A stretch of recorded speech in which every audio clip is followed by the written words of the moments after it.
നമസ്കാരം. ബലാത്സംഗ കേസിൽ നടൻ സിദ്ദിഖിന് ആശ്വാസം. നടന് കേസിൽ സുപ്രീം കോടതി മുൻകൂർ ജാമ്യം അനുവദിച്ചു.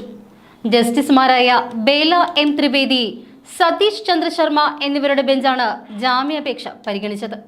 സിദ്ദിഖ് അന്വേഷണവുമായി സഹകരിക്കുന്നില്ല എന്ന് സർക്കാർ വാദമുന്നയിച്ചുവെങ്കിലും കേസ് പീഡനം നടന്നുവെന്ന ആരോപണം 8 വർഷം മുമ്പുള്ളതാണ് എന്നാണ് കോടതി പ്രധാനമായും പരിഗണിച്ചത്. ഫേസ്ബുക്ക് പോസ്റ്റ് ഇട്ടപ്പോൾ അതിലും പീഡനം പരാമർശിക്കാത്ത കാര്യവും കോടതി മുഖവിലക്കെടുത്തു. അതേസമയം കേസ് അന്വേഷണത്തിന്റെ ഭാഗമായി നടനെ അറസ്റ്റ് ചെയ്താൽ ജാമ്യം നൽകണമെന്നും കോടതി നിർദ്ദേശിച്ചു.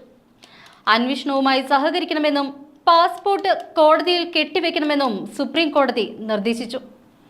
സിദ്ദിഖ് അന്വേഷണവുമായി സഹകരിക്കുന്നില്ല എന്ന് സർക്കാർ കോടതിയിൽ ആവർത്തിച്ചിരുന്നു. ചോദ്യങ്ങളുടെ പ്രസക്തി എന്ത് എന്നാണ് സിദ്ദിഖ് SITയോട് ചോദിക്കുന്നത് എന്നും സർക്കാർ വ്യക്തമാക്കി. അതേസമയം അന്വേഷണവുമായി സഹകരിക്കാൻ തയ്യാറാണെന്നായിരുന്നു സിദ്ദിഖ് കോടതിയെ നേരത്തെ അറിയിച്ചത്. ചോദ്യം ചെയ്യാൻ സിദ്ദിഖ് ഹാജരായോ എന്ന് SITയോട് സുപ്രീം കോടതി ചോദിച്ചിരുന്നു. തുടർന്നാണ് സിദ്ദിഖ് സഹകരിക്കുന്നില്ല എന്ന് സർക്കാർ വ്യക്തമാക്കിയത്. എന്നാൽ അന്വേഷണവുമായി സഹകരിക്കാൻ തയ്യാറാണ് എന്ന് പറഞ്ഞ സിദ്ദിഖിന്റെ അഭിഭാഷകൻ പരാതിക്കാരിയെ തിയേറ്ററിൽ വെച്ച് മാതാപിതാക്കൾക്കൊപ്പം മാത്രമാണ് കണ്ടതെന്നും വ്യക്തമാക്കിയിരുന്നു. ധൈര്യമില്ലാത്തത് കൊണ്ടാണ് പരാതി നൽകാൻ 8.5 വർഷം വൈകിയത് എന്നായിരുന്നു അതിജീവിതയുടെ വാദം. കരിയർ അവസാനിപ്പിക്കുമെന്ന് സിദ്ദിഖ് ഭീഷണിപ്പെടുത്തിയെന്നും അതിജീവിത വെളിപ്പെടുത്തിയിരുന്നു. +2 പഠിക്കുന്ന സമയത്താണ് സിദ്ദിഖ് തന്നോട് മോശമായി പെരുമാറിയത് എന്നും 2019 തന്നെ ഇക്കാര്യം പൊതുസമൂഹത്തിൽ തുറന്നു പറഞ്ഞിട്ടുണ്ട് എന്നും അതിജീവിത നേരത്തെ തന്നെ മാധ്യമങ്ങളോട് പറഞ്ഞിരുന്നു.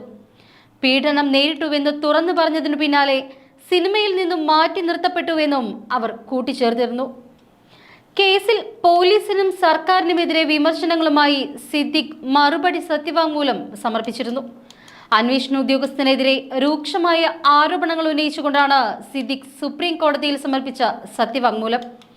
അന്വേഷണ ഉദ്യോഗസ്ഥൻ പുതിയ കഥകൾ ചമയ്ക്കുന്നുവെന്നും ന്യായത്തിന്റെയും നിഷ്പക്ഷതയുടെയും അതിർവരമ്പുകൾ മറികടന്നുവെന്നും സത്യവാങ്മൂലത്തിൽ ആരോപിക്കുന്നു. താൻ മലയാള സിനിമയിലെ ശക്തനായ വ്യക്തിയല്ല, തനിക്ക് ജാമ്യം നൽകിയാൽ ഇരയ്ക്ക് നീതി ലഭിക്കില്ല എന്ന സംസ്ഥാന സർക്കാരിന്റെ വാദം ശരിയല്ല. WCC അംഗമെന്ന നിലയിൽ ഹേമ കമ്മിറ്റി മുമ്പാകെ തനിക്കെതിരെ പരാതിയോ മറ്റോ പരാതിക്കാരിയായ നടി ഉന്നയിച്ചിട്ടില്ല. തനിക്കെതിരെ മാധ്യമ വിചാരണയ്ക്ക് പോലീസ് അവസരമൊരുക്കുകയാണ് എന്നും സിദ്ദിഖ് ആരോപിക്കുന്നു. ബലാത്സംഗ കേസിൽ തനിക്കെതിരെ തെളിവുകളുടെ ഒരു കെട്ട് തന്നെയുണ്ടെന്നാണ് അന്വേഷണ ഉദ്യോഗസ്ഥർ സുപ്രീം കോടതിയിൽ ഫയൽ ചെയ്ത സത്യവാങ്മൂലത്തിൽ പറയുന്നത്. എന്നാൽ താൻ 2 തവണ ചോദ്യം ചെയ്യലിന് ഹാജരായെങ്കിലും അറസ്റ്റ് ചെയ്തില്ല എന്ന മറുപടി സത്യവാങ്മൂലത്തിൽ സിദ്ദിഖ് ചൂണ്ടിക്കാട്ടിയിട്ടുണ്ട്. 2016 ഉപയോഗിച്ചിരുന്ന ഫോൺ കൈമാറിയില്ല എന്നതാണ് അന്വേഷണ ഉദ്യോഗസ്ഥർ തനിക്കെതിരെ പറയുന്ന പ്രധാനപ്പെട്ട പരാതി. എന്നാൽ പരാതിക്കാരിയും ആ കാലയളവിൽ ഉപയോഗിച്ചിരുന്ന ഫോൺ കൈമാറിയിട്ടില്ല എന്നാണ് തന്റെ അറിവെന്നും സിദ്ദിഖ് സുപ്രീം കോടതിയിൽ പറഞ്ഞു. പരാതി നൽകാൻ 8 വർഷം എന്തുകൊണ്ട് വൈകിയെന്ന് സംസ്ഥാന സർക്കാരിനോടും പരാതിക്കാരിയോടും സുപ്രീം കോടതി നേരത്തെ തന്നെ ചോദിച്ചിരുന്നു. ഇതിന് കൃത്യമായൊരു വിശദീകരണം നൽകാൻ അന്വേഷണ ഉദ്യോഗസ്ഥർക്കാകുന്നില്ല എന്ന് സിദ്ദിഖ് ആരോപിക്കുന്നു. പരാതി നൽകിയ വ്യക്തി 2019-ലും 2020-ലും ഫേസ്ബുക്കിൽ അധിക്ഷേപകരമായ പോസ്റ്റുകൾ ഇട്ടിരുന്നു. എന്നാൽ ആ പോസ്റ്റുകളിൽ പറഞ്ഞിരുന്ന കാര്യങ്ങളല്ല ഇപ്പോൾ രജിസ്റ്റർ ചെയ്തിരിക്കുന്ന കേസിൽ രേഖപ്പെടുത്തിയിരിക്കുന്നത്. ഇപ്പോൾ ഉന്നയിക്കുന്ന കാര്യങ്ങൾ ഫേസ്ബുക്ക് പോസ്റ്റിൽ പറയാത്തത് എന്തുകൊണ്ടാണ് എന്നും സിദ്ദിഖ് സുപ്രീം കോടതിയിൽ ഫയൽ ചെയ്ത മറുപടി സത്യവാങ്മൂലത്തിൽ ചോദിച്ചു.